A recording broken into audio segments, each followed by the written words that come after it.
The Islamic State militant group claimed this week's devastating attack on a hospital in Kabul that killed at least 30 people. VOA's Ayesha Tanzim explores what this attack shows about IS's changing tactics and capabilities in Afghanistan.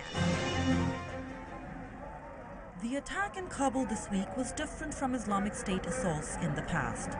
Previous attacks were simpler, mostly on large gatherings of people that made easy targets for a suicide bombing. This week's attack required more complex reconnaissance and pre-planning, according to Barnett Rubin, who joined us via Skype from New York. This was a sophisticated, intelligence-driven attack.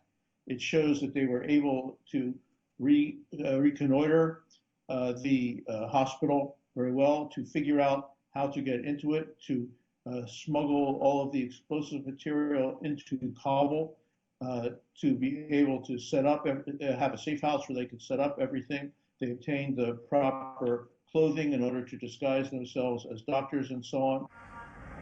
The attack also shows that IS has support networks inside Kabul, which means they must have succeeded at least somewhat in their recruitment efforts. Most Afghans reject IS methodology as too cruel and alien to their culture. But high unemployment and lucrative salary offers are a significant draw for former fighters without jobs, says Intizar Khadim, who joined us via Skype from Kabul.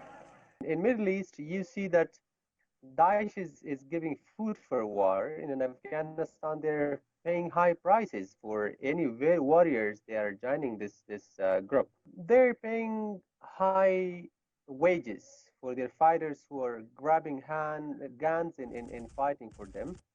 The group's messaging through social media and an FM station in eastern provinces also helps with recruitment. American military commanders insist IS has lost territory and fighters as a result of NATO and Afghan operations. But analysts say they seem to have adapted and changed their strategy.